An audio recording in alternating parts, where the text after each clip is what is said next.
Okay. तो first of all जो जितने भी नए लोग आए उनके लिए इंट्रोडक्शन करा दो चलो अपना। मेरा नाम अफीफुद्दीन है और मैं फाइनल ईयर फार्मेसी स्टूडेंट हूँ from Salim Habib university. Currently मैं as an intern regulatory operations in quality at Pax Pakistan limited काम कर रहा हूँ। और उसके अलावा जो है मैं ट्रेनी फार्मासिस्ट भी हूँ एट अल खिदमत फार्मेसी सर्विसेज। तो ये छोटा सा मेरा तारुफ है। बाकी आज के टॉपिक की तरफ चले। तो आज का हमारा टॉपिक है GDPs, also known as good documentation practices and data integrity. अच्छा। डेटा इंटेग्रिटी और जीडीपी दोनों जो है वो इंटर रिलेटेबल या इंटरचेंजेबल लैंग्वेजेस हैं या इंटरचेंजेबल वर्ड्स हैं, जो कि मोस्ट कॉमनली यूज हो रहे होते हैं आपके पास जब आप जो है डॉक्यूमेंट कर रहे होते हैं कोई भी चीज़ को। एक बहुत अच्छी सी हमारे पास एक कोट है।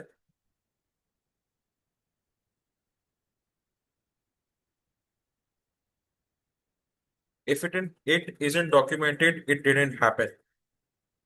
ये गोल्डन रूल है। जितनी भी रेगुलेटेड इंडस्ट्रीज हैं, जितनी भी एमएनसीज हैं, यानी मल्टीनेशनल कंपनीज हैं या लोकल कंपनीज हैं, हमारे पास वो इस डॉक्यूमेंटेशन प्रैक्टिसेस को या इस कोड को बहुत दिल के करीब रखती हैं और इसको फॉलो करती हैं। इसकी वजह यह है कि ऑलरेडी आपको अगर पढ़ने में आ रहा था, आपको समझ में आ रहा होगा कि अगर कोई चीज ब्लैक एंड व्हाइट में आपने शो नहीं की हुई, तो आप उसको क्लेम नहीं कर सकते कि ये हुई थी या नहीं हुई। इसलिए हमारे पास जब हम कॉर्पोरेट साइट पर जाते हैं अपने फार्मास्यूटिकल इंडस्ट्री की, जैसे कि regulatory affairs, business development, marketing, research and development, और इसके अलावा अगर आप इंडस्ट्रियल साइड जाएं, यानी फैक्ट्री साइड, जैसे कि क्वालिटी कंट्रोल, क्वालिटी एश्योरेंस, यहाँ पे डॉक्यूमेंटेशन प्रैक्टिसेस बहुत यूनिक होती हैं एक तो, और दूसरा बहुत स्ट्रिंजेंट होती हैं। स्ट्रिंजेंट से मुराद ये है कि ये लोगों को एसओपीज दी हुई होती है सिर्फ और सिर्फ डॉक्यूमेंटेशन के ऊपर, कि आपने जो भी करना है आपने डॉक्यूमेंट करना है। और इस डॉक्यूमेंटेशन के पूरे प्रोसेस को हम जो है वो फॉलो कर रहे होते हैं, जो हमारी गाइडलाइंस दी हुई। अब हमारे पास जैसे कि आप लोगों ने पढ़ा होगा, अगर आप में से अगर कोई फार्मासिस्ट है या स्टूडेंट फार्मासिस्ट है या कोई भी मेडिकल प्रोफेशन से ताल्लुक रखता है, तो हमारे पास एफडीए एक गवर्निंग बॉडी है जिसका full form food and drug administration authority.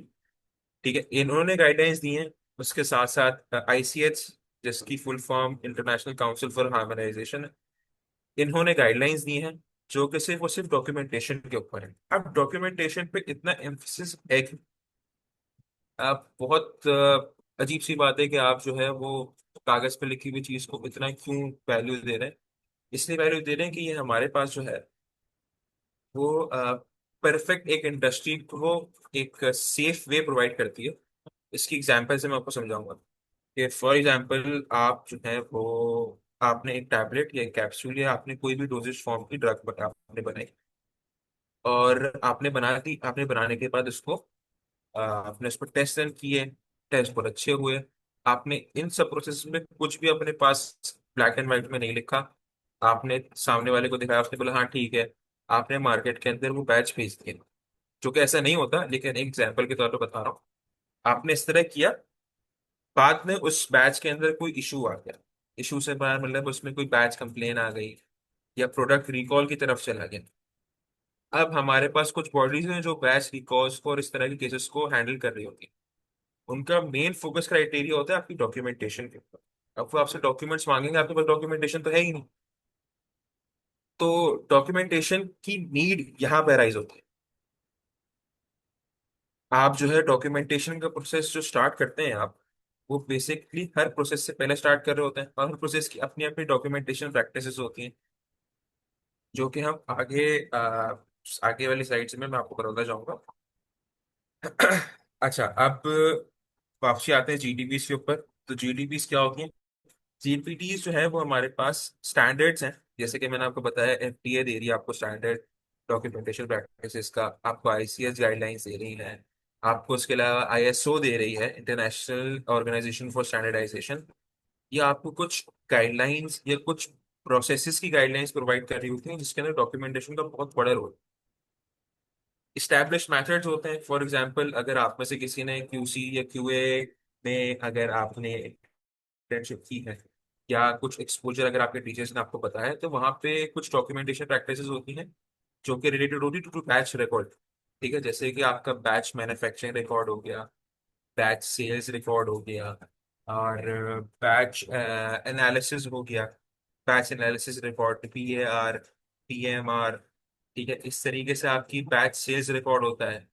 इस तरह के डिफरेंट डॉक्यूमेंट्स मौजूद होते हैं जो इंश्योर करवा रहे होते हैं गवर्निंग बॉडीज को कि हाँ, हमने ये बनाया, हमने इस प्रोसेस के थ्रू ये चीज बनाई, और हमने इस प्रोसेस में क्या क्या इस्तेमाल किया वो तक आपने इसमें मेंशन होता है। इससे होता है कि आपके पास सिस्टमैटिकली आप प्रोसेस को लेके चल रहे होते हैं। कोई भी अगर इशू होता है तो आपके पास ब्लैक एंड व्हाइट में मौजूद है, आपने उसको ब्लैक एंड व्हाइट से ही आपने उसको जो है वो कैटर करना होता है। उसके बाद क्वालिटी। क्वालिटी का डॉक्यूमेंटेशन से क्या लेंगे, बहुत एक डिफरेंस है, एक यूनिक से लेंगे इसका। जब डॉक्यूमेंट्स मौजूद होते हैं, फॉर एग्जांपल स्टैंडर्ड्स मौजूद हैं आपके पास, तो स्टैंडर्ड जो है वो आपकी क्वालिटी का इनडायरेक्टली इफेक्ट कर रहे होते हैं।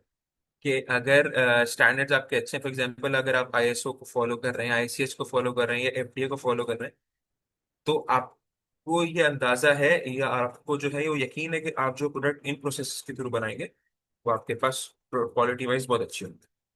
तो क्वालिटी फाउंडेशन जो आपके डॉक्यूमेंटेशन प्रैक्टिसेस प्रूफ कर रहा होता है कि हाँ, जो प्रोडक्ट आपने बनाई है, जिस स्टैंडर्ड के थ्रू बनाई है, हमने उसको डॉक्यूमेंट किया, और हमने बताया कि हमने क्वालिटी और एफिकेशियस रखा। फिर हमारे पास डॉक्यूमेंटेशन करने की दूसरी वजह ये भी है कि हमें रेगुलेटरी कंप्लायंस के अंदर काम करना होता है। तो रेगुलेटरी कंप्लायंस है जैसे कि आपका ट्रैप है, ट्रैप हो गया आपका, उसके अलावा जो आपके मल्टीपल ड्रग टेस्टिंग लेबोरेटरीज हो गई, जब इनके पास से क्यूरीज आती हैं या कोई जब कोई इशू होता है मार्केट के अंदर जो उनको रिपोर्ट होता है, तो उसके हवाले से ये लोग रिकॉर्ड मांगते हैं आपसे कि आया ये चीज आपने बनाई है नहीं, तो उसका रिकॉर्ड आपको शो करना होता है। तो आपकी रेगुलेटरी कंप्लायंस की वजह से ही आपको ये सब डॉक्यूमेंटेशन करनी पड़ती है। अब जो मेजर डॉक्यूमेंटेशन हो रही होती है हमारे पास, वो हर स्टेप पे हो रही होती है, यानी कि from acquiring the raw materials से लेके आपकी फिनिश गुड्स की मार्केटिंग तक। ठीक है, मार्केट में पहुंचाने तक का जो प्रोसेस है, उसके बीच में जितनी भी चीजें आप कर रहे हैं, वो सबको डॉक्यूमेंट करते हैं। अब हर स्टेप पे, हर स्टेज के ऊपर डॉक्यूमेंट का नाम डिफरेंट होता है, लेकिन एट द एंड वो डॉक्यूमेंट आप, वो कंपनी के पास एक तौर पर सबूत होता है कि हमने जो है ये प्रोडक्ट इस यहाँ से इस रॉ मटेरियल से लेके इस फिनिश गुड तक बनाने में हमने ये सब सब काम किया, इसमें इन लोगों ने काम किया, और हमने जो है वो इन स्टैंडर्ड्स के थ्रू काम किया। तो हमारा ब्लैक एंड व्हाइट में होता है, तो हमारे पास क्रिस्टल क्लैरिटी होती है कि भाई इसके अलावा हमने कुछ और। तो मैंने यहाँ पे एक छोटी सी एक वो डाली हुई है, आ, ये टेबल डाला हुआ है, अगर आप लोगों को नजर आ रहा है टेबल, तो क्वालिटी एश्योरेंस और क्वालिटी कंट्रोल का, इनका focus process oriented, product oriented. अगर डिफरेंस अगर आप लोगों को पता करना हो क्वालिटी एश्योरेंस और क्वालिटी कंट्रोल का, इन दोनों का डिफरेंस जो है वो फोकस के ऊपर होता है। क्वालिटी कंट्रोल जो प्रोडक्ट ओरिएंटेड होता है, वो प्रोडक्ट से लेके प्रोडक्ट के हवाले से काम कर रहा होता है, उसकी वैलिडेशन कर रहा होता है, उसकी डॉक्यूमेंटेशन कर रहा होता है, उसको असेस कर रहा होता है। जबकि क्वालिटी एश्योरेंस का प्रोसेस ओरिएंटेड होता है, वो जिस प्रोसेस से प्रोडक्ट बन रही है उसको एवेल्युएट कर रहे होते हैं, और प्रोसेस को इकोनॉमिकली और स्ट्रॉन्ग बनाने की कोशिश कर रहे हैं, ताकि कंपनी जो है वो कम से कम बजट के ऊपर भी ज्यादा से ज्यादा जो है वो प्रोडक्ट अपना क्रिएट कर सके। अच्छा, GDP इसमें जो सबसे बड़ा मेन कॉन्सेप्ट है जो कि एवर इवॉल्विंग है, वो हमारे पास है एल्कोआ। एल्कोआ बेसिकली ये एक एक्रोनिम है, और इसके जो फुल फॉर्म, वो एट्रीब्यूटेबल, लिजिबल, कंटेम्परेनियस, ऑर्गेनाइजेबल, और उसके अलावा एक्यूरेट, ओरिजिनल और एक्यूरेट। अब रिसेंट ICS की गाइडलाइंस के जो आई हैं 2023 के अंदर, 2022 से 23 के अंदर, उसके अंदर ये प्रोसेस जो है वो एल्कोवा से चेंज होके एल्कोवा प्लस प्लस पे चल गए। लेकिन आप लोग क्योंकि बिगिनर्स हैं, तो हम एल्कोवा पे ही ज्यादा फोकस रखेंगे। तो एल्कोवा बेसिकली यूनिवर्सल फ्रेमवर्क, ये आपके पास पूरी दुनिया के अंदर ये फॉलो होता है। जरूरी नहीं कि फार्मास्यूटिकल इंडस्ट्री में फॉलो हो, कि उसके अलावा भी इंडस्ट्रीज में फॉलो होता है, जैसे कि आपकी फूड मैन्युफैक्चरिंग इंडस्ट्रीज हो गई, जितनी भी इंडस्ट्रीज है, उनको एक्वा फॉलो करना जरूरी होता है, जिसकी वजह से एल्गोआ फॉलो करने की वजह से और जीडीपीस यानी कि गुड डॉक्यूमेंटेशन प्रैक्टिसेस की वजह से हमारे पास जो है वो इंडस्ट्रीज ही इंश्योर कर रही होती हैं कि उनका प्रोडक्ट वो जो भी बना रही वो एफिकेशियस है, वो अकॉर्डिंग टू स्टैंडर्ड्स है, और उनके पास ये एज प्रूफ होता है कि हमने, हाँ ये प्रोडक्ट हमारी है, हमने इसको इस प्रोसेस के थ्रू बनाया।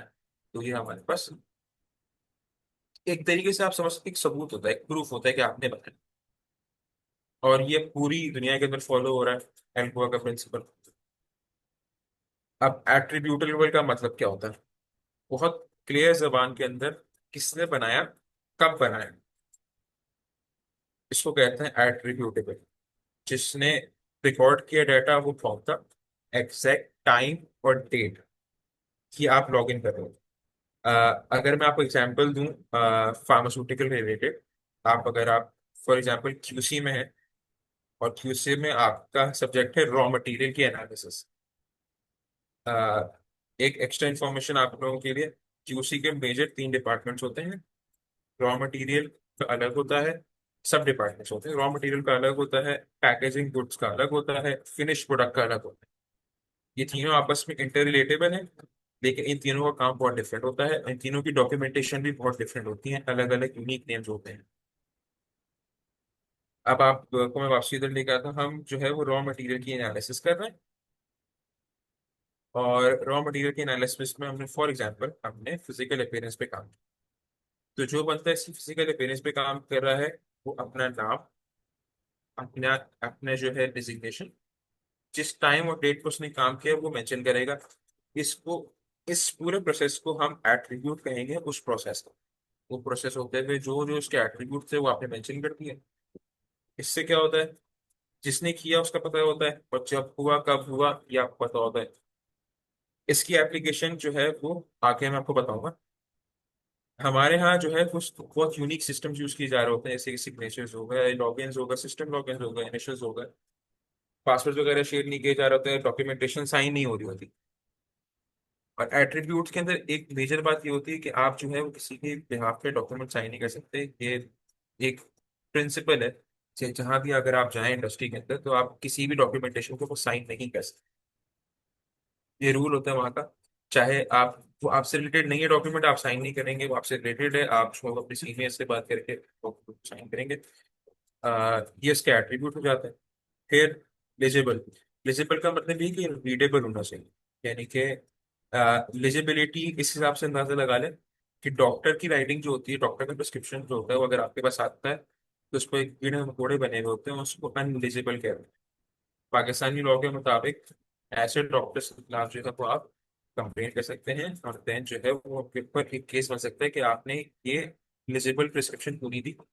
लेकिन पाकिस्तान में क्योंकि पाकिस्तान में हम रहते हैं, तो यहाँ पे रूल्स का इतलाक वैसे नहीं होता जैसे बाहर के मुल्कों में होता है। लेकिन फार्मास्यूटिकल इंडस्ट्रीज और बड़ी जितनी भी इंडस्ट्रीज हैं, वो इसका ख्याल रखती है कि उनको डॉक्यूमेंट जो है वो रीडेबल हो, परमानेंट। यानी कि हमारा डॉक्यूमेंट सिंपल टू रीड हो, लेमैन लैंग्वेज उसके अंदर मेंशन हो, टेक्निकल जार्गन ना हो उसके अंदर, और उसके अलावा वो परमानेंटली लिखा हो। अब परमानेंट का मतलब यहाँ पे ये है कि वो जो है वो प्रिंटेड डॉक्यूमेंट होना चाहिए। वो किसी के हाथ का लिखा हुआ डॉक्यूमेंट नहीं हो सकता, वो किसी के हाथ की लिखी हुई पर्ची नहीं हो सकती। उसका होना जरूरी है कि वो ब्लैक एंड व्हाइट प्रिंटेड में हो, प्रेजेंटेबल फॉर्म के अंदर। और डॉक्यूमेंट इस तरह फिजिकली सेफ रखा जाए या परमानेंट हो के वो जितना भी, जब तक के डॉक्यूमेंट की एक वैलिडिटी है उस वक्त तक के वो डॉक्यूमेंट अपनी सही हालत के अंदर मौजूद है। लिजिबल करने के लिए अपने डाटा को या डॉक्यूमेंट को आप पेन से यूज नहीं कर सकते, वाइट आउट या वाइट मार्कर यूज नहीं कर सकते। ब्लैक पेपर के ऊपर अक्सर लोग जो है वो वाइट यूज करते हैं, इसको वाइट आउट कहते हैं हम। और थर्मल पेपर नहीं यूज कर सकते। ऐसा पेपर ना इस्तेमाल करें जो कोई टाइम डिग्रेड हो या फेड हो जाए। और फॉर एग्जाम्पल, अब डॉक्यूमेंट है, आपने जो है वो टेस्ट परफॉर्म किया, वो आपका जो है वो आपकी लिमिट से बाहर आ गया, या आपने कोई एरर कर दिया ड्यूरिंग कैलकुलेशन। जैसे पीएमआर में कैलकुलेशंस होती हैं, तो उसके दौरान आपने एरर कर दिया गलती से, तो वहां पे जो है वो ये एरर करेक्शन प्रोटोकॉल है। कोई भी एरर अगर आपसे हो गया उसके अंदर, तो बहुत आसान सा तरीका उसको नलिफाई करने का ये है कि आप एक सिंगल लाइन ड्रॉ करें, करेक्ट डेटा उसके बराबर में लिखें। जैसे जिस जिस वक्त आपने करेक्शन की उसके ऊपर आपने अपना इनिशियल, यानी कि जो आपका नाम है उसके इनिशियल वर्ड्स, और आपने उस दिन डेट मेंशन करनी है। उसके बाद आपने, कुछ कंपनीज के अंदर ये होता है, कुछ कंपनीज में ये नहीं मांगा जाता। कुछ कंपनीज के अंदर आपको इसका रीजन इंक्लूड करना होता है कि आपसे क्यों गलत हुई, रिटन रीजन, कि आपने गलत क्या किया और आपने इस गलती, ये गलती किस वजह से। और कुछ जगहों पे जो है वो इतना जरूरी नहीं होता, लेकिन हाँ जो आपके सुपीरियर्स होते हैं, जो आपके रिपोर्ट, जो इसको आप रिपोर्ट कर रहे होते हैं, वो आपसे पूछेगा कि आपसे गलती हुई, तो आपको मानना पड़ेगा कि आपसे एरर हो गया, आपने एरर के लिए ये काम किया। तो इस टाइम पे भी ये जो डॉक्यूमेंट है ये विजिबल है, इसमें कोई खराबी नहीं। ऐसा नहीं कर सकते आप कि आपने जो है वो मार्क कर लिया, कुछ चीज़ गलत हो गई, उसी पेन से आपने जो है ना उसको 3 से 4 बार जो है ना लाइन मार दी, या आपने उसको जो है वो गोल गोल करके उसको पूरा मिटा दिया पेन से। या ऐसे डॉक्यूमेंट जो है वो कोर्ट के अंदर, इस तरह के डॉक्यूमेंट जो है वो ड्यूरिंग एनालिसिस, इस तरह के डॉक्यूमेंट्स को आप साइड में कर देते हैं, इस तरह के डॉक्यूमेंट्स नहीं मानेगा। आप जहाँ पे भी जाएं, इस तरह के डॉक्यूमेंट्स अगर आप लेके जाएंगे, वो आपको मना कर देगा, वो बोलेगा कि आपने फोर्ज किए हैं, या आपने इसमें से कुछ मिटाया छुपाया, आप कुछ दूसरा लाए। कंटेम्परेनियस, कंटेम्परेनियस का मतलब ये है कि जब जो चीज परफॉर्म की आपने, उसी वक्त फौरन फौरन आपने हाथ क्या जो है वो नोट कर। फॉर एग्जाम्पल, आपने जो है वो पीएच मीटर इस्तेमाल किया, आपने पीएच फाइंड आउट करने की कोशिश करी किसी भी प्रोडक्ट की, आपने पीएच मीटर यूज किया। आपने जिस वक्त पीएच मीटर यूज किया, उस वक्त आपने उसी वक्त उसकी लॉग बुक जो पीएच हर इंस्ट्रूमेंट की एक लॉग बुक होती है। और ये जीडीपी के अंदर आपके पास आता है कि जब आपने वो इंस्ट्रूमेंट इस्तेमाल किया, आपने उसका डेट, टाइम, किसने इस्तेमाल किया, किस वजह से इस्तेमाल किया, ये सब मेंशन करना है। तो डाटा जो है, ये जो भी आप काम कर रहे हैं वो इन रियल टाइम रिकॉर्ड होना चाहिए। रियल टाइम डॉक्यूमेंटेशन से ये होता है आपके पास, ये कंप्लाइंस आप प्रूफ कर सकते हैं कहीं भी अगर आपको कोई इशू हो। फॉर एग्जांपल बैच रिकॉल हो गया, या बैच एनालिसिस, किसी ड्रैग के अफसर ने मांगी आपसे, ड्रग इंस्पेक्टर ने मांगी, आपने उसको दी, और उसमें अगर टाइमिंग आगे पीछे हुई, फॉर एग्जांपल अगर आपने प्रोसेस नंबर 1 जो है वो 7 बजे की है, और प्रोसेस नंबर 2 आपने कोई 7:05 पर कर दिया है, लेकिन इन दोनों प्रोसेस के बीच का जो प्रोसेस टाइम है वो आधे पौने घंटे का है, तो ये सवाल पूछ सकते हैं कि यार तुमने पाँच आधे घंटे का प्रोसेस 5 मिनट में कैसे कर दिया। तो यहाँ पे आगे जो है ना वो कंप्लायंस का इशू आता है, जिसपे ड्रग इंस्पेक्टर ये कहता है कि आपने डॉक्यूमेंट फॉर्ज किए हैं, या आपने डॉक्यूमेंट जो है उसमें गलत बयान है। तो कंटेम्पेरेनियस इज ए नॉन निगोशिएबल जो है वो एक प्रोटोकॉल है आपकी, आपने इसको फॉलो करना है। अच्छा, आप इस यहाँ पे एक कॉन्सेप्ट जो फार्मास्यूटिकल इंडस्ट्रीज में जो मना किया जाता है वो है बैक डेट या फॉरवर्ड डेट। कोई भी रिकॉर्ड अगर आप बना रहे हैं तो आप उसको बैक डेट पे जाके सेव नहीं कर सकते। फॉर एग्जाम्पल, आज है 17 तारीख, मैंने एक बैच एनालिसिस परफॉर्म करी ऑन 15 जुलाई, और मैं उसको नोट करना भूल गया, या किसी वजह से काम की वजह से मैं उसको नोट नहीं कर पाया।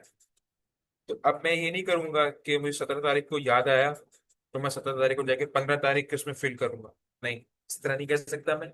या फिर 17 जुलाई को मैंने एनालिसिस परफॉर्म करी और मैंने बोला यार चलो 19 तारीख को मैं डाल दूंगा, ये सब गलत। इस तरह करना जो है ना वो रिकॉर्ड फॉर्जरी में आता है। चाहे आपने परफॉर्म किया हो या नहीं किया हो वो अलग बात, लेकिन ये फॉर्जरी में आता है। और रिकॉर्ड इन रियल टाइम कंटेम्परेनियस होना डॉक्यूमेंटेशन का उसे नॉन निगोशिएबल प्रोटोकॉल, तो आप जो है वो ये काम नहीं कर सकते। कुछ जगहों पे कुछ जो है वो ये कंप्लाइंस का इशू एक और भी आता है कि उसमें आपने जो है वो स्टिकी नोट लगा दिया, या आपने जो है उसके ऊपर जो है एक पीस, पेपर का पीस लगा के उसके ऊपर कुछ लिख दिया, उसको उसके हवाले से कि इसमें ये गलती है, इसमें ये गलती है, और आपने उसको स्टेपल कर दिया उसके साथ। ये डॉक्यूमेंटेशन के साथ वो है, ये डॉक्यूमेंटेशन प्रैक्टिस के खिलाफ।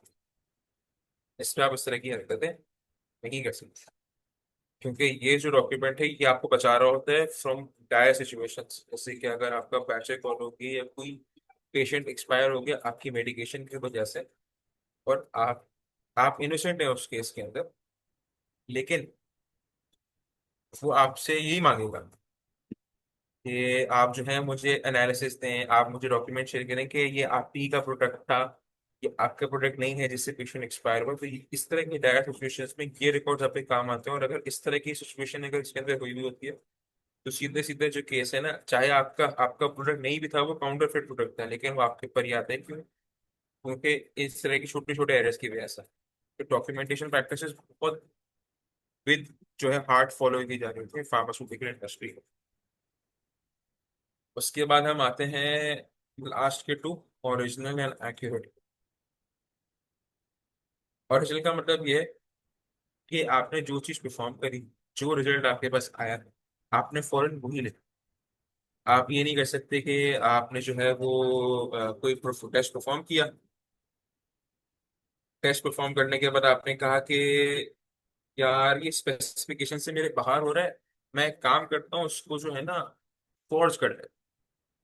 जैसे कि मैं यूनिवर्सिटी की मिसाल देता हूँ, यूनिवर्सिटी के अंदर ये होता है कि आप एक रीडिंग लेते हैं या दो रीडिंग लिखते हो, उससे आप पांच रीडिंग्स निकाल लेते हैं आगे पीछे करके कि यार ये रिप्रोड्यूस ही हो रही है कि 7.2 आया है, 6.9 आया है, चलो यार दो रीडिंग 7 की निकाल के रख देते हैं और एक 7.2 की रख देते हैं, आगे पीछे ही है, ज्यादा डेटा में कुछ होगा नहीं। लेकिन ये काम आप जो है ना वो उसमें नहीं कर सकते, या आप क्या करें डस्टिंग में नहीं कर सकते। जो ओरिजिनल चीज आपने की है वो आपने एज उसमें लिखी, चाहे वो स्पेसिफिकेशन में हो क्या नहीं। इससे क्या होगा आपके पास कि आप जो है वो ओरिजिनलिटी के ऊपर काम कर रहे होते हो, तो जितना डाटा आपको ओरिजिनल होगा उतना डाटा आप जो है वो आप उसको क्या कह सकते हैं, प्रूफ कर सकते हो या आप उसको डिफेंड कर सकते हो। उसके अलावा डाटा एक्यूरेट होना चाहिए, एरर फ्री होना चाहिए, साइंटिफिकली वैलिड होना चाहिए। साइंटिफिकली वैलिड मतलब ये है कि अगर एक कंपाउंड है उसका बॉइलिंग पॉइंट जो है वो 54 डिग्री सेंटीग्रेड, और अगर आप उसका बॉइलिंग पॉइंट निकाल रहे हैं तो उसका अराउंड 52 से लेके 56 के दरमियान होना चाहिए।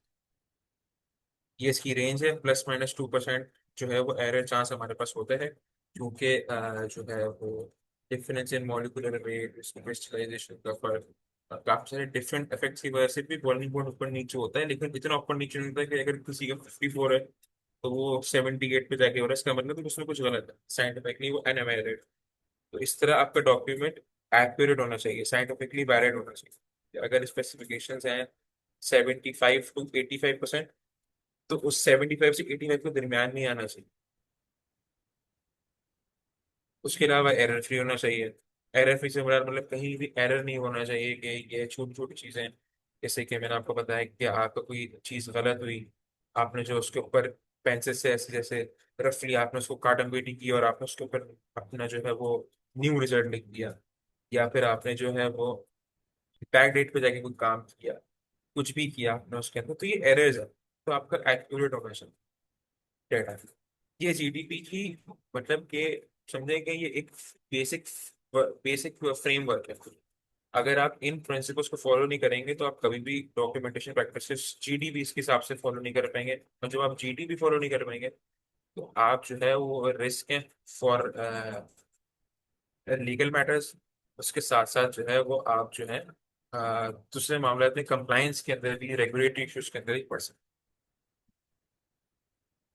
हैं। अब हम चले नेक्स्ट साइड के ऊपर। तो अब एल्गोआ प्लस जिसकी मैं बात कर रहा था आपसे कि 2023 और 2022 में इसकी एक और नई फाउंडेशन आई जिसको हम एल्गोआ प्लस प्लस कहते हैं। इसके अंदर तीन नई चीजें ऐड हुई, जैसे कंप्लीट और कंसिस्टेंट। कंप्लीट का मतलब ये हुआ कि रॉ मटेरियल की एग्जांपल मैंने दिया आपको, अब मैं आपको देता हूँ फिनिश गुड। आपने फॉर एग्जांपल एक कैप्सूल बनाया, उस कैप्सूल की जो है वो आपने जो है ऐसे आपने किया, ऐसे परफॉर्म किया, ऐसे परफॉर्म करने के बाद उसका ऐसे डिफरेंट तरीके से परफॉर्म होता है, उसका ऐसे जो है एक शेल का अलग होता है, उसके अंदर की ग्रैन्यूल्स का अलग होता है, उसके अंदर का पाउडर का अलग होता है। इस तरह तो आपने अलग अलग ऐसे परफॉर्म किए अकॉर्डिंग टू बीएमआर, आपने फॉलो किया। और जो है उस बीएमआर के बाद आपने पीएआर के अंदर से देखा, यानी कि बैच एनालिसिस रिकॉर्ड के अंदर, कि आपने इस प्रोसेस के थ्रू ऐसे करना है, और उसमें सिर्फ ऐसे मेंशन था आपने ऐसे परफॉर्म किया, पूरा ऐसे परफॉर्म किया, ऐसे कि जितने भी स्टेप्स थे आपने वो नेसेसरी स्टेप्स फॉलो किया, और आपने पूरा एसएस का प्रोसेस फॉलो किया, आपका बीएआर खत्म। इसको कहते हैं कंप्लीट डॉक्यूमेंट। और इस कंप्लीट डॉक्यूमेंट के अंदर आपने हर चीज को कंप्लीटली नोट किया, चाहे वो डाटा गलत ही क्यों ना हो, आपने उसको कंप्लीटली नोट कर। ऐसे नहीं हो सकता कि आपने जो है वो डॉक्यूमेंट को खराब हुआ या कोई कलर रिजल्ट आ गया, डॉक्यूमेंट को फाड़ नया डॉक्यूमेंट रेड कर लिया और उसमें चेंजेस करके अपने हिसाब से कि एडिटेबल लिंक्स होते हैं, तो आप इस तरह नहीं कर सकते। क्रोनोलॉजिकल सीक्वेंस होना चाहिए। फॉर एग्जांपल अगर फर्स्ट पे फिजिकल अपीयरेंस है, सेकंड पे केमिकल अपीयरेंस है, उसके बाद जो है वो आपका ऐसे है, पीएच है, तो आपने इसी को इसी तरह फॉलो कर। आप ऐसे नहीं कि आपने फिजिकल अपीयरेंस की फिर आप डायरेक्ट ऐसे भी चलेगा, ऐसा नहीं कर सकते आप। आपको क्रोनोलॉजिकल ऑर्डर में अपने स्टेटमेंट्स को फॉलो करें ताकि लॉजिकल सेंस बने कि पहले आपने फिजिकल अपीयरेंस की, देन आपने उसका फिजियो चुना, फिर आपने उसका केमिकल इफेक्ट देखा, फिर आपने उसके ऐसे परफॉर्म किया, ये परफॉर्म किया, फिर आपने उसमें इम्प्योरिटीज फाइंड करी, इम्प्योरिटीज के बाद आपने उसके रिलेटेड सब्सटेंस फाइंड किए। एक लॉजिकल सेंस में बनता है कि हाँ चल इसमें इसमें ठीक है, फिजिकली ठीक हो गया, केमिकल ठीक हो गया, ऐसे अच्छा हो गया, उसका रिलेटेड कंपाउंड उसमें नहीं है, इम्प्योरिटीज नहीं है। इस तरीके से जो है वो आप कंप्लीट और कंसिस्टेंटली अपना जो है वो डॉक्यूमेंटेशन करते हो। उसके बाद आ गया इंड्योरिंग आ गया। इंड्योरिंग का मतलब वही हो गया कि आपका डॉक्यूमेंट जो है वो अनकम्बस्टेबल होना चाहिए। अनकम्बस्टेबल से बात ये कि वो due to environmental issues degrade होना चाहिए, उसमें कोई इश्यूज नहीं आने चाहिए। तो इस तरह आप जो यूज करते हैं डॉक्यूमेंट्स, या आप इस तरह उसकी डेटा इंटीग्रिटी को मेंटेन कर रहे होते हैं ताकि जो है वो खराब हो। इसका प्रोसेस काफी डिफरेंट होता है, हर कंपनी जो है वो डिफरेंट डिफरेंट प्रोसेस एम्प्लॉय करती है। जहाँ पे इस वक्त मैं हूँ हक्स पाकिस्तान में, तो वहाँ पे ये होता है कि वहाँ पे हमारे पास रिकॉर्ड जो है, जैसे इस तरह के डॉक्यूमेंटेशन होती हैं कि हमारे पास सॉफ्ट कॉपी में भी होती है और हार्ड कॉपी में भी होती है। इस तरह के डॉक्यूमेंट्स जब हम कंप्लीट कर लेते हैं तो उसकी स्कैन कॉपी बनती है, और वो जो है वो रिस्पेक्टिव जो सुपीरियर्स होते हैं, जो हेड्स होते हैं डिपार्टमेंट के, उनके पास मौजूद होती है। और वो उनके पास around for the next 5 years तक मौजूद होती है। ये नेक्स्ट 5 ईयर्स का होने का वजह ये होती है कि तकरीबन अराउंड जो भी आप प्रोडक्ट बना रहे होते हैं मार्केट में भेज रहे होते हैं, उसको अराउंड 3 से 4 साल लगते हैं कंज्यूम होने। तो उसकी कंजम्पशन की रिक्वायरमेंट होती है, रेगुलेटरी रिक्वायरमेंट होती है कि आपने जो है वो डॉक्यूमेंट को अपने पास रखना है, उसका बैच PMR रखना है, बैच एनालिसिस रिकॉर्ड रखना है, उसके आपने इवन जो रॉ मटेरियल आपको प्रोक्योर किया है जिस वेंडर से, उसका भी आपने जो है डॉक्यूमेंट रखना है, उसका सर्टिफिकेट ऑफ एनालिसिस रखना है। काफी सारे डॉक्यूमेंट होते हैं, अराउंड कोई एक बैच के तकरीबन 800 900 डॉक्यूमेंट्स होते हैं। 800 900 पेज के डॉक्यूमेंट्स होते हैं जो कि कंपनी सेव कर रही होती है अपने सर्वर्स के अंदर, ताकि जो है वो इस तरह के सिचुएशंस के अंदर वो यूज कर सकें। उसके बाद अवेलेबिलिटी वही बताई थी, अगर आपने उसको सॉफ्ट कॉपी में रखा है तो आपने उसको सही तरीके से नेम करना है। ये बहुत नॉर्मल सी बात है और कॉमन चीज़ है ये कि आप जो है रिकॉर्ड को ऑर्गेनाइज में रखते हो ताकि जब ऑडिट हो रहा हो या इन्वेस्टिगेशन हो रही हो तो आपको जो है वो ज़्यादा टाइम ना लगे उस डॉक्यूमेंट को प्रिपेयर करने में। अब आप जो है आपने इसको इतना ऑर्गेनाइज रखा है कि आप जो है वो BMR किसी प्रोडक्ट का आपको सबके BMR मिल रहे हैं, बस उसी का नहीं मिल रहा।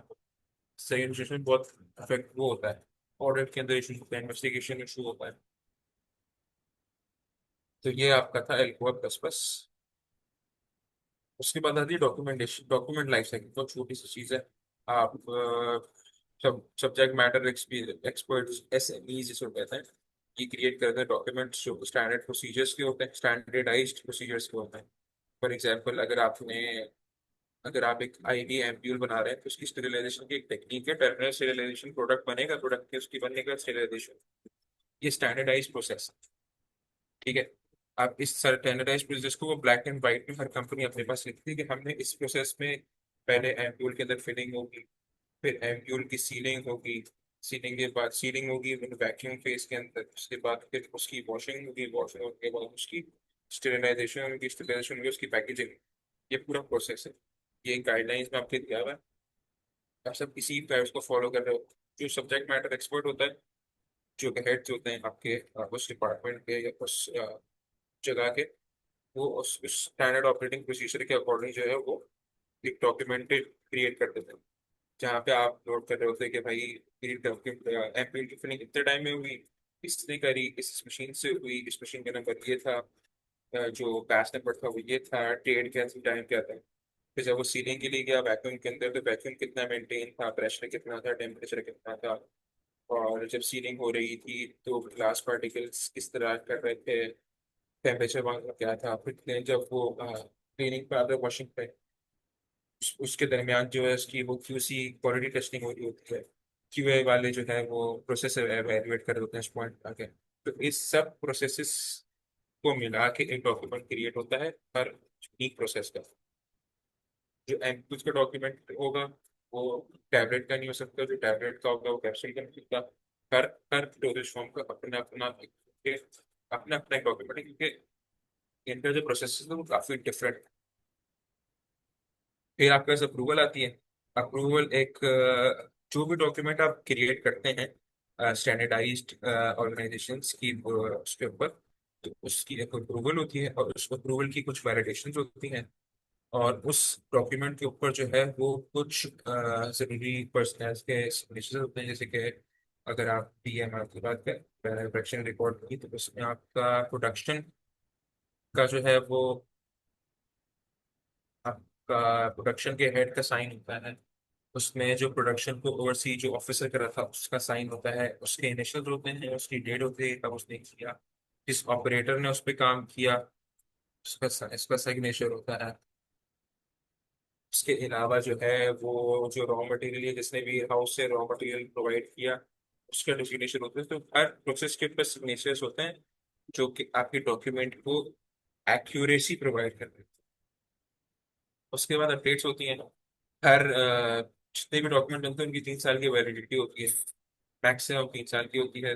और मिनिमम जो है डिपेंड करता है कि आपका डॉक्यूमेंट किस प्रोसेस के ऊपर बनता है। अगर आपको उस प्रोसेस के अंदर कोई चेंज करना होता है तो आप जो है वो चेंज कंट्रोल रह सकते।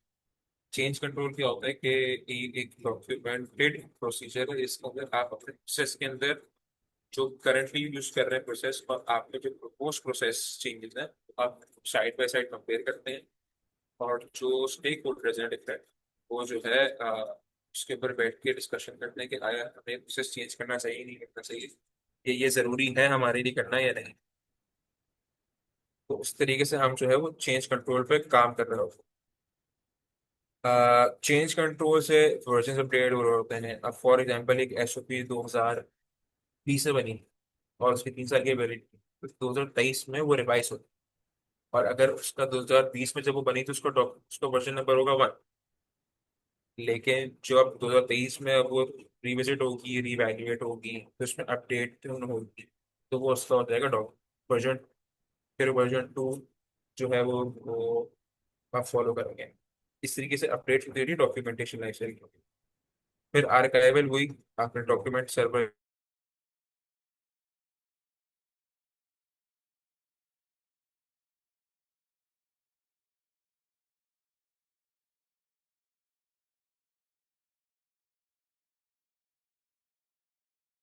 So welcome back. काफी कम हो गए पार्टिसिपेंट्स पहली वाली मीटिंग से। आई गेस ये मीटिंग एंड होने की वजह से जो है वो काफी पार्टिसिपेंट्स चले गए। खैर मैं अपनी लास्ट जो है वो पॉइंट से कंटिन्यू करूंगा। अपडेट से कंटिन्यू कर लेता हूँ। अच्छा, तो चेंज कंट्रोल के बारे में बता रहा था आपको। जब कोई डॉक्यूमेंट आप बनाते हैं उसकी वैलिडिटी 3 साल की होती है मैक्सिमम। और मिनिमम जो है वो डिपेंड करता है कि डॉक्यूमेंट किस चीज़ के लिए। स्टैंडर्ड ऑपरेटिंग प्रोसीजर्स भी हो सकते हैं उसके अंदर। उसके अंदर आपका जो है वो बैच रिकॉर्ड्स भी हो सकते हैं। उसमें आपकी डोजियर प्रिपरेशन का भी हो सकता है। उसके अंदर करेक्टिव एंड प्रिवेंटिव एक्शन जिसको आप कापा कहते हैं वो भी हो सकता है। इसके अलावा केपीआई का डॉक्यूमेंट हो सकते हैं, यानी कि की प्रोसेस इंडिकेटर्स। आपका जो है वो डिफरेंट तरह के डॉक्यूमेंट्स यूज हो रहे होते हैं। तो उस इन सब के अंदर जो है अगर आपको कोई चेंज करना है तो उसके लिए एक अलग से डॉक्यूमेंटेशन रेज करनी पड़ती है आपको, जिसको आप कहते हैं change control. Change control basically आपका जो करंट प्रोसेस है जिसके खिलाफ, फॉर एग्जांपल आप एक प्रोसेस हो रहा था जिसमें मैं आईवी की एग्जांपल अगर मैं दूं, मैं इंटूल क्रिएट कर रहा था बाय टर्मिनल सीरियलाइजेशन। लेकिन अब मैं चाह रहा हूँ कि मैं उसकी टर्मिनल नहीं, मैं उसकी इन प्रोसेस स्टेरिलाइजेशन कर लूँ या मैं उसके स्टेरिलाइजेशन का प्रोसेस चेंज कर लूँ। मैं स्टीम स्टेरिलाइजेशन, तो मैं क्या करूंगा, मैं चेंज कंट्रोल रेज करूंगा। चेंज कंट्रोल रेज करने का मतलब ये होगा कि मैं ये डॉक्यूमेंट जो है वो प्रोवाइड कर रहा हूँ। इसके अंदर मैं करंटली जो एप्लीकेबल प्रोसेस है उसको और जो मैं प्रपोज कर रहा हूँ जो सिस्टम के अंदर चेंज, उसको साइड बाय साइड हम जो है वो कंपेयर कर रहे होते हैं। और कंपैरिजन जो है वो कुछ पॉइंट्स के ऊपर हो रही होती है। और इन ये डिस्कशन या ये कंपैरिजन जो है वो आपके मेजर स्टेक होल्डर्स कर रहे हैं। अब यहाँ पे मेजर स्टेक होल्डर्स का मतलब ये नहीं कि बोर्ड ऑफ डायरेक्टर्स बैठ के फैसला करेंगे कि हमने जो ये टैबलेट बनानी है उस प्रोसेस के अंदर इसमें चेंज करके हमने ये करना है। नहीं, जो उस डिपार्टमेंट के हेड्स होते हैं, जैसे कि आपने कोई टैबलेट है, टैबलेट के प्रोसेस के अंदर आपने जो है वो मशीन दूसरी चेंज कर दी, या मशीन आपने नहीं लगानी है, या फिर जो है वो उस पे स्कोरिंग का प्रोसेस आप पहले सिंगल साइड स्कोर कर रहे थे, अब आपको डबल साइड स्कोर कर रहा है। इवन अगर आपको कलर चेंज करना है, आपने डाई दूसरा यूज किया है, तो आप उसके लिए चेंज कंट्रोल रेज करो। अगर स्टैंडर्डाइज प्रोसेस के अलावा अगर आप कोई चीज ऐड कर रहे हो उसके अंदर, चाहे वो बहुत छोटी से छोटी ही चीज क्यों ना हो, आपको उसके लिए चेंज कंट्रोल रेस करना पड़ता है। और फिर उस प्रोसेस, उसका पूरा प्रोसेस होता है उसके अप्रूवल का। इसमें उसकी कंपैरिजन होती है, डिस्कशन होती है उसके इफेक्ट्स के ऊपर। फिर आप असेस करते हैं उसके अ, उसकी क्वालिटी एट्रीब्यूट्स पे कितना इफेक्ट पड़ रहा है। अगर आप में से, अगर ज्यादातर जो है मेरे ख्याल में फाइनल ईयर या फोर्थ ईयर के स्टूडेंट्स होंगे, और अगर कुछ ग्रेजुएट भी होंगे, मुझे सही से अंदाजा तो नहीं है, लेकिन ये है कि आप लोगों ने क्वालिटी मैनेजमेंट पढ़ी होगी। तो ये मेजरली चेंज कंट्रोल जो है ना वो बहुत अच्छे से सिखाते हैं। क्वालिटी मैनेजमेंट कैसे, मेथड वैलिडेशन हो गया, प्रोसेस वैलिडेशन। तो जितने भी हेड्स होते हैं डिपार्टमेंट के, जो जो उस प्रोसेस में इन्वॉल्व है, फॉर एग्जांपल टैबलेट बन गई, इसमें आपका वेयर हाउस इफेक्ट होगा, इसमें आपका प्रोडक्शन इफेक्ट होगा, इसमें आपका क्वालिटी कंट्रोल यानी क्वालिटी ऑपरेशन इफेक्ट होगी, इसमें रेगुलेटरी कंप्लायंस इफेक्ट होगी, इसमें बिजनेस डेवलपमेंट इफेक्ट होगी। तो इन सब के हेड्स जो है, जो उन डिपार्टमेंट्स को लीड कर रहे हैं, वो एक जगह आते हैं। और क्यों आते हैं? क्योंकि इनके पास अपने अपने डिपार्टमेंट की टेक्निकल नॉलेज, जो नॉलेज प्रोडक्शन ऑफिसर या प्रोडक्शन हेड के पास होगी, वो जरूरी नहीं कि क्यूए के वाले क्यूए हेड के पास हो। तो जब चेंज कंट्रोल रेट होता है, तो जितने भी डिपार्टमेंट्स होते हैं जो उस प्रोसेस में डायरेक्टली या इनडायरेक्टली इन्वॉल्व होते हैं, वो आपस में भी डिस्कस करते हैं कि आया हमें ये काम करना चाहिए कि नहीं करना चाहिए। अब इसको जो है वो असेसमेंट होती है इसके डिपेंडिंग अपॉन आप क्या कर रहे हो। फॉर एग्जाम्पल, अगर आप प्रोडक्शन प्रोसेस के अंदर चेंज कर रहे हो, तो प्रोडक्शन हेड जो है वो बताएगा कि भाई अगर आपने टैबलेट को जो है वो ड्राई ग्रेन्युलेशन से बना रहे थे, अब मैं उसको डायरेक्ट कंप्रेशन से बनाना चाहूँ, ठीक है, मैं स्लगिंग का मेथड यूज करना चाहूंगा, तो उसको आपको जस्टिफाई करना होगा कि आप स्लगिंग का मेथड क्यों यूज कर रहे हो और इससे क्वालिटी एट्रीब्यूट्स पे क्या फर्क पड़ रहा है। तो आपको उसको जस्टिफाई करना होगा। फिर इसमें फिर रेगुलेटरी रिक्वायरमेंट आती है, इसके लिए रेगुलेटरी का मतलब मौजूद होता है। बिजनेस डेवलपमेंट वाले जो है उस प्रोसेस को इकोनॉमिकल तरीके से असेस कर रहे होते हैं कि कंपनी को इसमें कितना इन्वेस्टमेंट करनी पड़ेगी और इससे रिटर्न कितना आएगा, आरओआई कितना आएगा, रिटर्न ऑन इन्वेस्टमेंट कितना आएगा। क्वालिटी एश्योरेंस वाले देख रहे होंगे कि अगर मैं प्रोसेस में ही चेंजेस अगर हो रही हैं, तो उस प्रोसेस की चेंज की वजह से जो है वो आपका प्रोसेस वैलिडेट हो पाएगा नहीं हो पाएगा। अगर मैं फॉर एग्जांपल एक बैच के लिए चेंज कर रहा हूँ, हो सकता है अगले बैच के अंदर वो चीज हो ही ना पाए या वो चीज बन के ही ना पाए। तो क्वालिटी असेसमेंट हो रही होती है। आपने चेंज कंट्रोल रेस कर दिया, बोर्ड ने अप्रूव कर दिया, जो टेक्निकल डायरेक्टर जो टेक्निकल जार्गन था वो सब कंप्लीट हो गया, टेक्निकलिटी सब निकल गई। लेकिन इसका मतलब ये नहीं कि वो चेंज कंट्रोल फॉरवर्ड इम्प्लीमेंट हो जाएगा। ट्रायल रन होंगे उस चेंज कंट्रोल पर, ठीक है। उसके बाद उस पूरे प्रोसेस को डॉक्यूमेंट किया जा रहा होता है। और ये डॉक्यूमेंट के ऐसे के लिए डॉक्यूमेंटेशन अपडेट होती है, उस पर चेंज कंट्रोल हो रहा होता है। उसके बाद जो हमारे पास लास्ट का डॉक्यूमेंट का लाइफ साइकिल, उसके बाद डॉक्यूमेंटेशन खत्म हो जाती है, उसकी होती है आर्काइवल, जिसको आप रिटेंशन भी कहते हो। मैं आपको नेक्स्ट स्लाइड में बताऊंगा कि सिक्योर आर्काइवल की रिटेंशन टाइम पीरियड क्या होता है।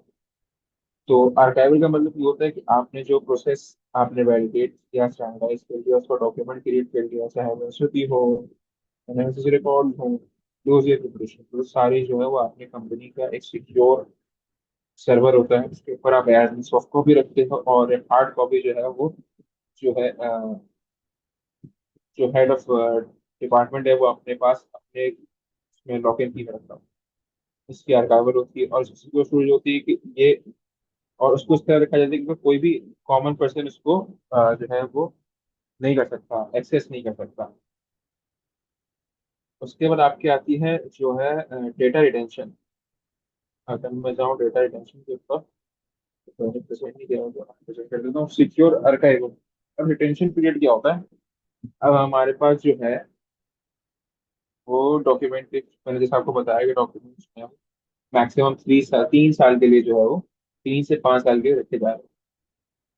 ये नॉर्मल डॉक्यूमेंट्स के लिए होता है, जिसमें आपके डोसियर्स हो गए, जिसमें आपके जो है वो आप कलर वलर करें, डोसियर्स हो गए, आपकी आपकी एसओपीज हो गई, एसओपीज की वैलिडिटी होती है।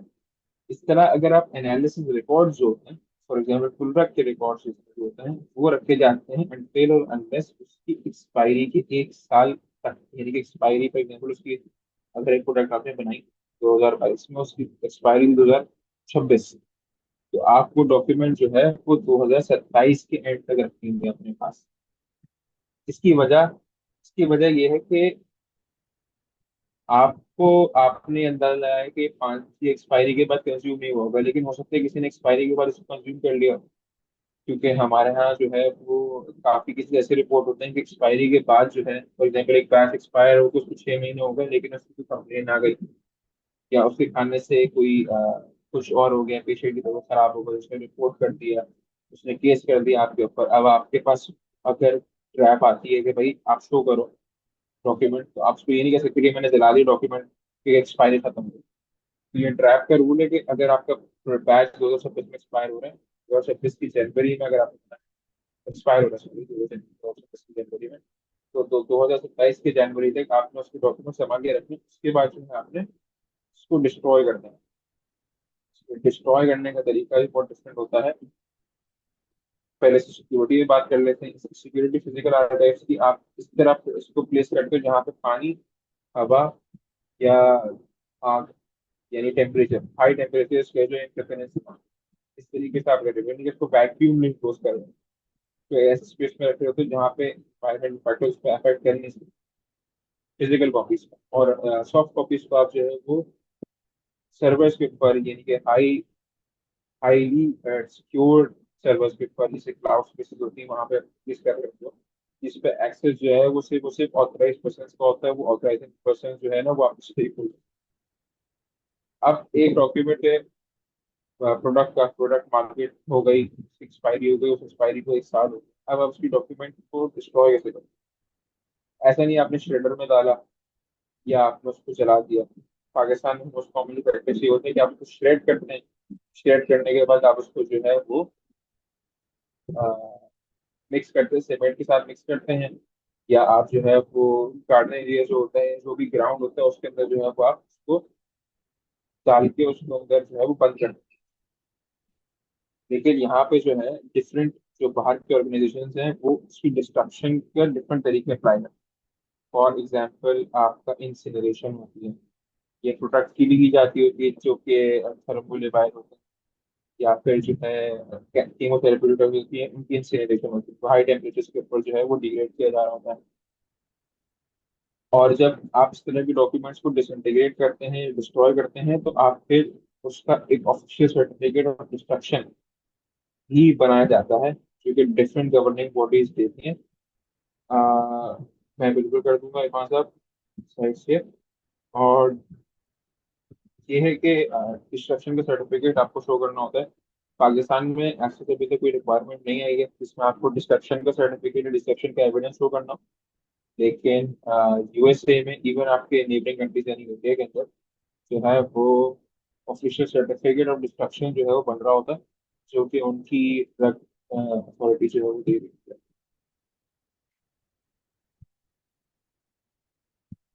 हाँ, तो हमारी लाइफ साइड, उसके बाद किसी और कोई क्वेश्चन है या कोई भी किसी के बारे में सवाल क्वेश्चन पूछ सकता है।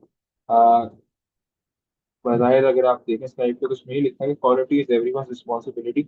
और क्वालिटी जो है वो हम सबको देखनी होती है, चाहे वो फैक्ट्री साइड पे हो ना या ना हो, इनडायरेक्टली उसकी क्वालिटी पे इफेक्ट कर रहा होता है। आप लोगों ने, अगर आप में से कोई अगर लिंक्डइन पे है और वो ड्रैफ्ट की उसको फॉलो करता है, तो रिसेंट आपने भी केस देखा होगा स्टेप्सिस का, जिसमें उन्होंने जो है वो अनफेयर मार्केटिंग की, अनएथिकल मार्केटिंग की, जिसमें उन्होंने अपने ओटीसी प्रोडक्ट को for use of cold and flu डाला, जिसकी वजह से ट्रैप में उनको केस किया, और कोर्ट में उनके ऊपर जो है अराउंड 30 बिलियन का फाइन किया है, सिर्फ इस बात के ऊपर कि उन्होंने एक ओटीसी प्रोडक्ट को एज अ थेरेप्यूटिक ड्रग जो है वो शो किया अपने एडवर्टाइजमेंट में। क्योंकि अच्छा, अब ये किस तरह रिलेट कर रहा है इससे कि उन्होंने अपने डीप फ्राइड के ऊपर, यानी कि ऊपर जो अपना पैकेजिंग था उस पैकेजिंग में मेंशन किए थे, क्योंकि मेंशन थी इसलिए उस पर एक्शन हो पाया। लेकिन बहुत सारे एडवर्टाइजमेंट आप देखेंगे जिसमें उन्होंने जबानी बोला है, लेकिन उनके पैक पे मेंशन नहीं। जैसे कि कोई जौहर निशान है, अगर आप ऐड देख लें तो वो ओटीसी प्रोडक्ट है, लेकिन उसमें दिखाया ये रहा है कि आपको एक पेशेंट, उसको फ्लू हो रहा है, तो इसको नजला बहुत हो रहा है, और उसने जो है वो जौहर शानदार का ऐड दे दिया, उसके जौहर शानदार पियो आप सही हो जाओगे। इनडायरेक्टली आपने जो है वो थेरेप्यूटिक इफेक्ट एफिकेसी शो कर दी। इस तरह जो है, क्योंकि डॉक्यूमेंटेड था तो एक्शन हो पाया, लेकिन अगर डॉक्यूमेंटेड नहीं तो उसका एक्शन नहीं हो पाया। तो हम सबकी रिस्पॉन्सिबिलिटी है क्वालिटी को ओवरसी करने के लिए, आपने जो है वो डॉक्यूमेंटेशन प्रैक्टिस अपनी अच्छी रखनी है, एल्कोआ की वायलेशन नहीं करनी। क्योंकि एल्कोआ की एक छोटा सा एरर भी, अगर एल्कोआ आपने नहीं फॉलो किया, छोटे से एरर की वजह से भी आपका पूरा पूरा का पूरा जो है ना वो कंपनी को लॉस हो सकता है। और ये लॉस बहुत छोटा नहीं तो बहुत बड़े बड़े लॉसेस होते हैं। पूरा प्रोडक्ट मार्केट में बेचने के बाद जब आप रिकॉल करते हैं तो एक तो आपकी क्रेडिबिलिटी पे बात आती है। बाजार तो कस्टमर को कोई इफेक्ट नहीं होता, बिजनेस को कोई इफेक्ट नहीं होता, लेकिन मार्केट में क्रेडिबिलिटी की बात आती है।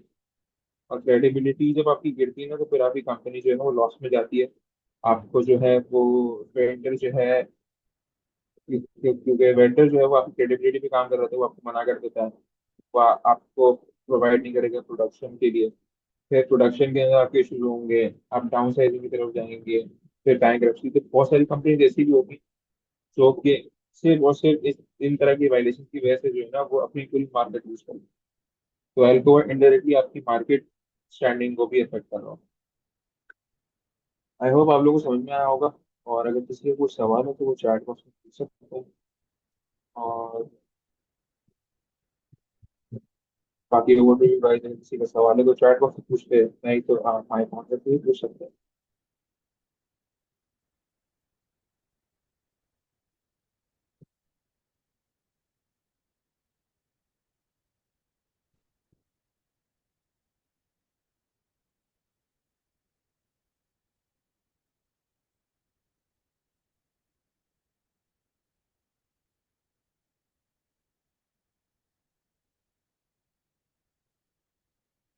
आगे सबको प्रोसेस समझ में आ गया, या तो प्रोसेस समझ में आया, कुछ समझ में नहीं आया, इसलिए कोई क्वेश्चन आ नहीं रहा। आई गेस आप हमें एंड करना चाहिए।